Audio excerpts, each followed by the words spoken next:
मंडळी, रंगभूमी.comच्या पॉडकास्टमध्ये तुमचं स्वागत आहे. या पॉडकास्टद्वारे तुम्हाला नवनवीन लेख, कथा तसंच विविध कलाकारांच्या मुलाखतीही ऐकायला मिळणार आहेत.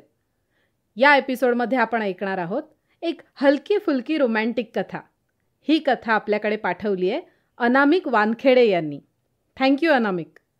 तुम्हालाही वेगवेगळ्या कथा आणि लेख आमच्यापर्यंत पोहोचवायचे असतील तर त्याबद्दल आम्ही एपिसोडच्या शेवटी माहिती देणार आहोत, त्यामुळे कुठेही जाऊ नका. तसंच तुम्हाला या विविध लेख आणि कथांचा तसंच इतर नवनवीन उपक्रमांचा आस्वाद घ्यायचा असेल तर रंगभूमी.comला सोशल मीडियावर फॉलो अँड सबस्क्राईब करायला विसरू नका.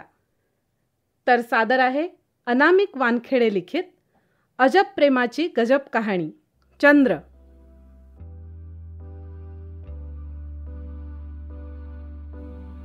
आज मी अजब प्रेम की गजब कहाणी सांगणार आहे. आपण आपल्या कामातनं इतकं गुंतून जातो की अगदी साध्या गोष्टी देखील आपल्याला कळत नाहीत, आणि जेव्हा कळतात तेव्हा वेळ निघून गेलेली असते. मी आठवडाभर कामानिमित्त बाहेर असतो आणि जेव्हा परतायचं असतं तेव्हा तिला कॉल करतो आणि विचारतो, मी आज निघणार आहे, बाहेर फिरायला जातोय, काय आणू तुला? मला चंद्र हवाय, नेहमीसारखं तिचं उत्तर. जेव्हा जेव्हा मला कामानिमित्त बाहेर जायचं असतं आणि तिला मी बोलतो की काय हवंय, तिला चंद्र हवा असतो. मी अजिबात भावनिक वगैरे नाही. मला प्रॅक्टिकल राहायला आवडतं. आणि ती असं विचित्र काही बोलते की बस. कधी कधी त्या जोक सारखं बोलावंसं वाटतं. तुला चंद्र आणून दिला तर पृथ्वीभोवती काय तुझा टकला बाप फिरेल का? पण हे बोलायची हिंमत करणं म्हणजे सरळ लहान होडीने सुनामीचा सामना करण्यासारखं आहे. मी जेव्हा पण बाहेर जातो आणि त्या शहरात वा गावात जे काही मिळेल ते घेऊन येतो, पण आजवर चंद्र कुठे मिळाला नाही. भारतीय अंतराळ संशोधन संस्थेने मंगळावर यान पाठवलं. असं वाटतं त्यांना सांगावं, चला चंद्रावर जाऊ, माझ्या सखीला चंद्र हवाय, लगेच जाऊ 2 मिनिटात आणि परत येऊ, म्हणजे मॅडमची इच्छा पूर्ण होईल. कधी कधी वाटतं ती कोड्यात तर बोलत नसेल ना. माझ्यासारख्याचा सखा गुगल. मग बसा गुगलला विचारत. गुगल कोणी ज्ञानी मनुष्य असताना तर म्हटला असता, कुठे त्या मुलीच्या डोक्याला डोकं लावता भाऊ, भावा तू जग आणि मलाही जगू दे. मुलींना समजून घेणं महाकठीण. तुम्हाला वाटतं या जगात फक्त तुम्हीच हुशार आहात. असा जर भास असेल ना तुमचा, तर गर्लफ्रेंड नावाचा प्राणी तुमच्या आयुष्यात येणं बाकी आहे. आणि ज्यांच्या आयुष्यात सरळ बायको आली त्यांच्यावर बोलायलाच नको, शब्द अपुरे पडतील. तर मी सारखा बाहेर फिरत असतो. नागपूरला गेलो, संत्रा बर्फी घेऊन आलो. तिला द्यायची तर ती म्हटली, मला गोड आवडत नाही, माहित आहे ना तुला. मी शांत उभा होतो. एकदा अहमदाबादला गेलो, तेथून खाकरा घेऊन आलो. तर म्हणते कशी, यामध्ये मेथी असते आणि मला कडू आवडत नाही. मुंबईला गेलो, खूप फिरलो. तिला सरळ व्हिडिओ कॉल केला आणि कपडे घेतले. नंतर आवडीने काही वस्तूही घेतल्या. तिला दिल्या तर त्या घेतल्या तिने, पण इतकी खुश दिसत नव्हती. मी विचार करू लागलो, नक्की हवं काय या मुलीला.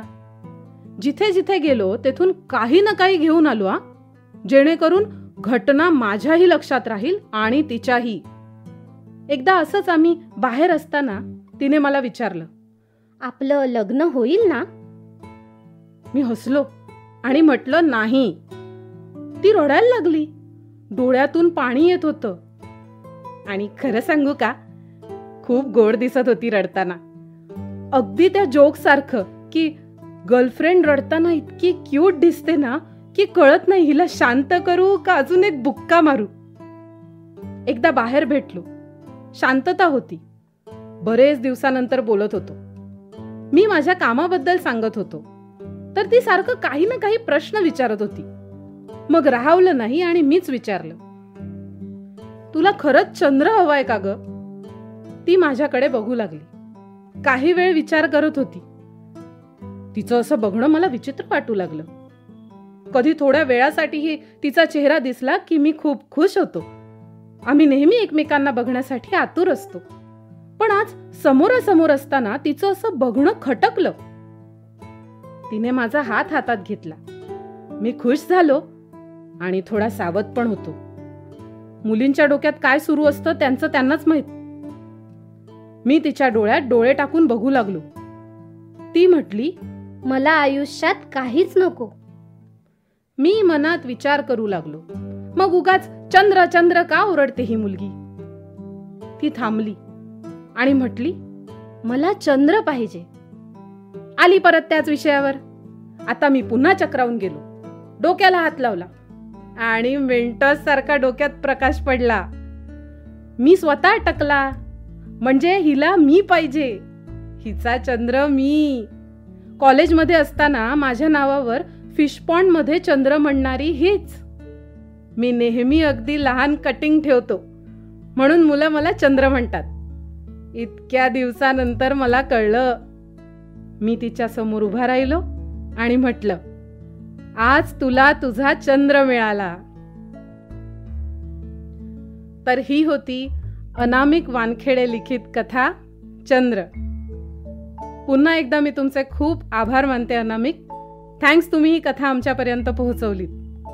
एपिसोडच्या सुरुवातीला सांगितल्याप्रमाणे तुम्हालाही तुमच्या कथा आणि लेख आमच्यापर्यंत पोहोचवायचे असतील तर रंगभूमी.com वेबसाईटला नक्की भेट द्या. तिथे आम्ही साहित्य सहवास नावाचा सदर इंट्रोड्यूस केला आहे. या सदराअंतर्गत एक फॉर्मही दिला आहे. तो फॉर्म भरून तुम्ही तुमचे लेख, कथा, कविता आमच्यापर्यंत पोहोचवू शकता.